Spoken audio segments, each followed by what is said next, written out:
లో ఆక్సిజన్ లెవెల్ని 2 రకాలుగా ఇంక్రీజ్ చేయొచ్చు. ఒకటి యోగా ఎక్సర్సైజ్ ద్వారా, ఇంకొకటి బయోమాగ్నెటిజం ద్వారా. రెండిట్లో ఏదో ఒకటి చేసి తీరాలి. యోగా ఎక్సర్సైజ్ చేయడం అనేది కోట్లాది మందికి తెలుసు, కానీ అది చెయ్యరు. నిద్రపోవడం అందరికీ ఇష్టం, కానీ బైఫాల్ట్ నిద్రపోకుండా ఎవరు ఉండలేరు. సో మా 3/6, 5.5/6 సైంటిఫిక్ బయో మ్యాట్రసెస్ లో నిద్రపోండి. ఎండ్ రిజల్ట్ ని మాత్రం చూడండి. బయోమాగ్నెటిజం ద్వారా మీ శరీరంలో బ్లడ్ సర్క్యులేషన్ ని ఇంప్రూవ్ చేసి బై డిఫాల్ట్ శరీరంలో ఆక్సిజన్ లెవెల్ ని ఇంప్రూవ్ చేయడానికి హెల్ప్ చేస్తుంది. దీనివల్ల బ్లడ్ సెల్స్ హెల్తీ అవుతాయి. తర్వాత మనకి రాబోయే ప్రమాదం నుండి కాపాడడానికి హెల్ప్ చేస్తుంది. బయోమాగ్నెటిజం ప్రివెన్షన్ కి పనిచేస్తుంది. మన శరీరంలో 95% రిపేర్ అండ్ మెయింటెనెన్స్ వర్క్ నిద్రలోనే జరుగుతుంది. అందువల్ల ప్రకృతి రాత్రినిచ్చింది మనం నిద్రపోవడానికి. అలాగే మనం నిద్రపోయే సమయంలో హైయెస్ట్ ఆక్సిజన్ లెవెల్స్ కావాల్సి వస్తాయి. ఒకవేళ మీరు బయో మ్యాట్రసెస్ మీద పడుకుంటే మీ బ్లడ్ సర్క్యులేషన్ స్మూత్ అవడానికి అది హెల్ప్ చేస్తుంది. బాడీలో ఆక్సిజన్ లెవెల్స్ ఇంక్రీజ్ అవ్వడానికి అది హెల్ప్ చేస్తుంది. అందువల్ల మీరు ఎప్పుడు బయో మ్యాట్రస్ లోనే పడుకోవాలి. అది మన బ్లడ్ సర్క్యులేషన్ ని కరెక్ట్ గా ఉంచి ఆక్సిజన్ ని ఇంక్రీజ్ చేయడానికి హెల్ప్ చేస్తుంది. మన శరీరంలో ఎన్ని ఆర్గన్ పార్ట్స్ ఉన్నాయో దానికి ప్రపోర్షనట్ లెవెల్లో ఆక్సిజనేటెడ్ బ్లడ్ దొరికితే అది బాగా ఫంక్షన్ చేస్తుంది. మన కిడ్నీకి బాగా బ్లడ్ దొరికితే అది సరిగ్గా ఫంక్షన్ అవుతుంది. ప్యాన్క్రియాస్ కి బాగా బ్లడ్ దొరికితే అది బాగా ఫంక్షన్ అవుతుంది.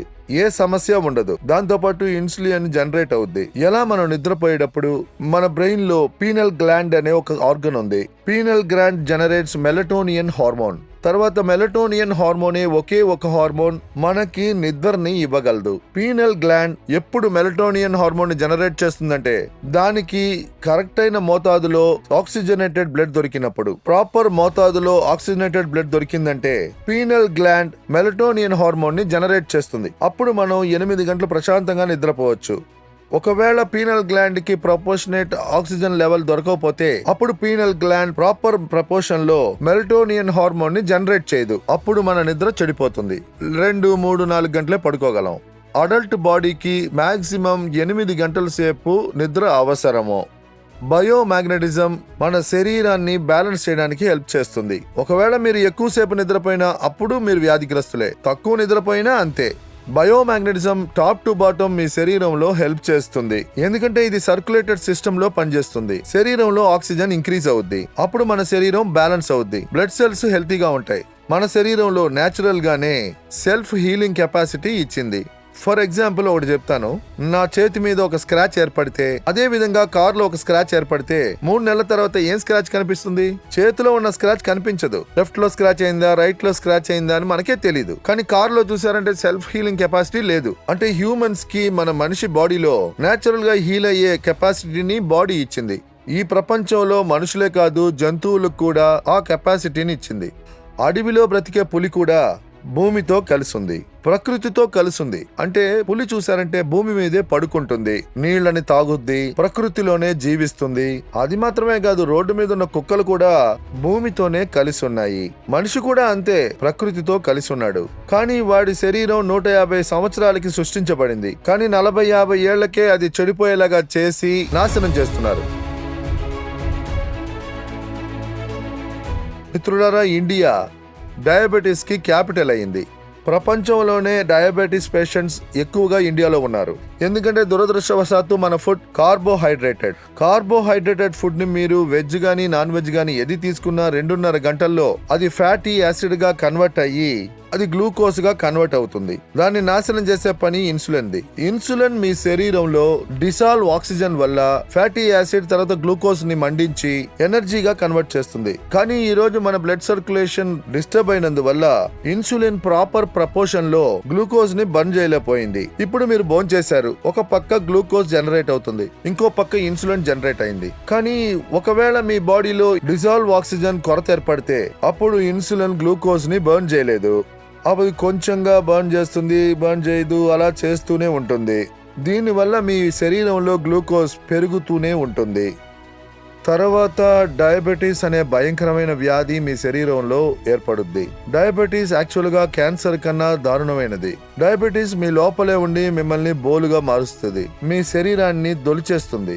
డయాబెటీస్ వల్ల 40 నుండి 45 ఆర్గన్స్ చెడిపోయి చనిపోతూ ఉంటారు. దానికి ఒక ప్రాక్టికల్ డెమాన్స్ట్రేషన్ చూపిస్తా.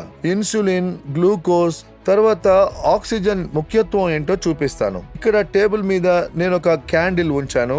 దాంతో నేను మీకు ఈ డెమాన్స్ట్రేషన్ చూపిస్తా. మీరు బాగా చూడండి, నేను ఏం చేస్తున్నానో గమనించండి. ఈ ఎక్స్పెరిమెంట్ ని మనం స్కూల్లో కూడా చేసాం. ఇప్పుడు నేను ఈ క్యాండిల్ ని వెలిగిస్తున్నాను.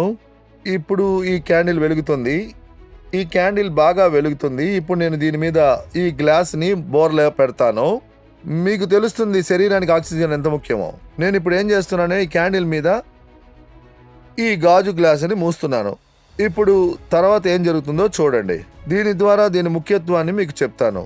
మన శరీరానికి ఆక్సిజన్ ఎంత ముఖ్యమో తెలుసుకుంటారు. ఇప్పుడు బయోమాగ్నెటిజం మన శరీరంలో ఆక్సిజన్ లెవెల్ ని ఇంప్రూవ్ చేయడానికి హెల్ప్ చేస్తుంది. చూసారా, క్యాండిల్ ఆరిపోయింది.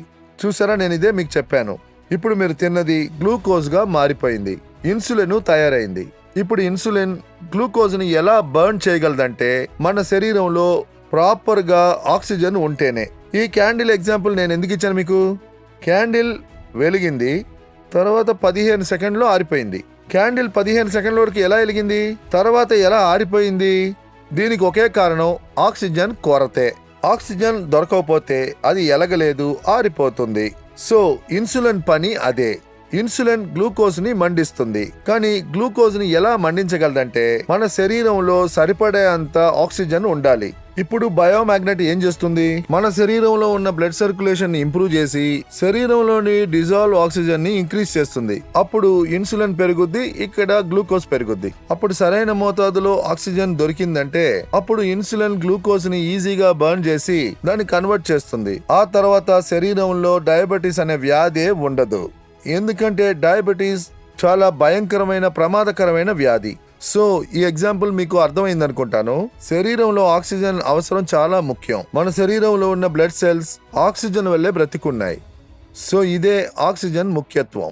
మ్యాగ్నెట్ అంటే బయోమాగ్నెట్ మన ఆక్సిజన్ లెవెల్ ని ఇంక్రీజ్ చేస్తుంది. ఇంకా డీటెయిల్ గా మనం డయాబెటీస్ గురించి తెలుసుకుందాం. డయాబెటీస్ రూట్ కాజ్ ఏంటి, డయాబెటీస్ ఎలా వస్తుంది, దాని గురించి మనం ఇంకా అధికంగా ఇన్ఫర్మేషన్ తెలుసుకుందాం. డయాబెటీస్ సూపర్ స్పెషలిస్ట్ డాక్టర్ ఈ రోజు మనతో కలిసి ఉన్నారు. ఇండియా డయాబెటిక్ క్యాపిటల్ గా మారిపోయింది. ఈ రోజు మనం ఇది తెలుసుకుందాం. Hyper tension patients, diabetic patients ఉంటారు. వాళ్ళల్లో అలసట ఉంటుంది. ఆ అలసట ఎందువల్ల ఏర్పడుతుందంటే వాళ్ళ యొక్క క్యాపిలరీస్, వాళ్ళ యొక్క వెయిన్స్, వాళ్ళల్లో ఆర్టరీస్ ఉంటుంది, అందులో బ్లాక్స్ ఉంటాయి. అంటే అవి కాస్త నేరో అయిపోతాయి. అందువల్ల వాటికి చేరవలసిన బ్లడ్ సప్లై కాస్త తగ్గిపోతుంది. తర్వాత ఆ సప్లై ద్వారానే ఆర్గన్స్ కి బ్లడ్ వెళ్తుంది. హార్ట్ కి, లంగ్స్ వైపు, కిడ్నీ వైపు, అలాగే మజిల్స్ కి. సో అది తగ్గిపోవటం వల్ల ఆ ఆర్గన్ యొక్క ఫంక్షన్ చాలా వరకు తగ్గిపోతుంది. అప్పుడు మనిషికి అలసట ఏర్పడుతుంది. మరి ఈ అలసట నుండి మీరు తప్పించుకోవాలనుకుంటే అప్పుడు క్యాపిలరీస్ ని మీరు క్లీన్ గా ఉంచుకోవాలి, వెసల్స్ ని క్లీన్ గా ఉంచుకోవాలి. అలాగే ఏ ఒక్క ఆర్గన్ అయినా పనిచేయడానికి ఆక్సిజన్ కావాలి, అలాగే ఫ్యూయల్ కావాలి. So oxygen is the fuel. మరి అది గనక మీకు దొరకపోతే ఆర్గన్ పనిచేయదు. మరి ఈ విధంగా డయాబెటీస్, అలాగే ఇంక్రీస్ అయిన ఇన్సులిన్,